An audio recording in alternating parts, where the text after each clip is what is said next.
assunto a pergunta que não quer calar. Como que deve se comportar a Pensilvânia? Que indícios a população tem dado de como deve ser essa votação ao longo dessa terça-feira?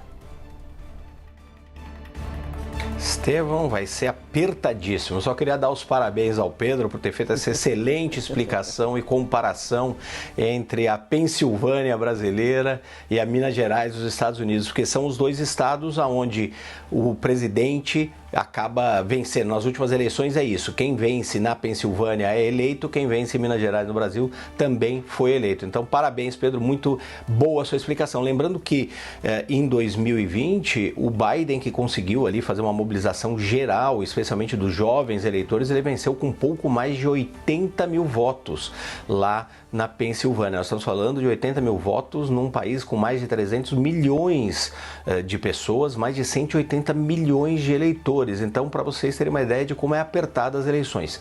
O que está acontecendo, Estevão, neste momento na Pensilvânia? Existe uma divisão que reflete muito bem a divisão nos Estados Unidos. Então nós temos ali as grandes cidades, as maiores metrópoles do estado acabam tendendo aos democratas. Os eleitores com maior educação, com graduação, por exemplo, também tendem normalmente a votar pelos democratas. As comunidades mais rurais e mais periféricas nos Estados Unidos e também no estado da Pensilvânia tendem a ser mais conservadoras, tanto do ponto de vista econômico quanto do ponto de vista da sociedade, dos costumes, e apoia muito o Donald Trump. E o Donald Trump conseguiu uma vantagem, como eu vinha falando agora há pouco, em relação a outros candidatos republicanos, que foi ter acesso, conseguir convencer aquele eleitor que era tradicionalmente democrata de famílias trabalhadoras, famílias industriais.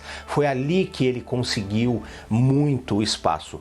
E uma última observação apenas, lá na Pensilvânia existe o fracking, que é aquela extração de xisto, óleo de xisto, com um impacto ambiental muito grande e que era condenado pela Kamala Harris. Nessa eleição, ela voltou atrás, mudou de opinião, disse que não baniria o fracking justamente para não perder votos na Pensilvânia, que é o estado mais apertado de todos, segundo todas as pesquisas eleitorais.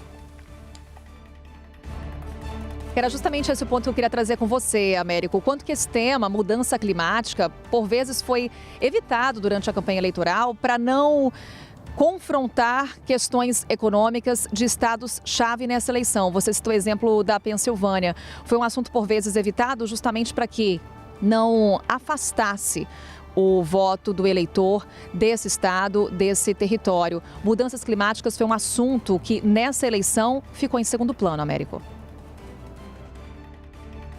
Totalmente, Carol, o que inclusive é uma infelicidade, porque as mudanças climáticas são muito importantes, estão acontecendo. Nós vimos isso no Brasil, a seca na Amazônia, as enchentes absurdas que aconteceram no Rio Grande do Sul. Os americanos estão vendo isso, com os furacões ficando cada vez mais intensos.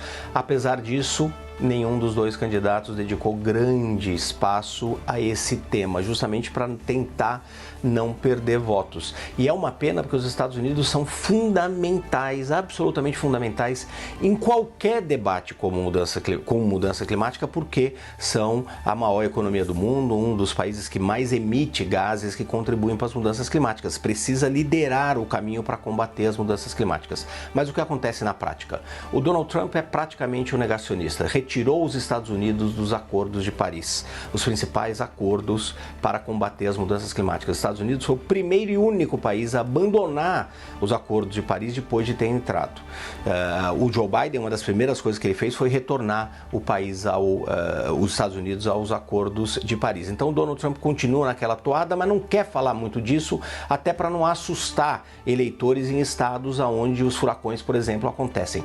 Por outro lado, a Kamala Harris possivelmente foi até pior, porque ela revisou algumas das suas posições com relação às mudanças climáticas.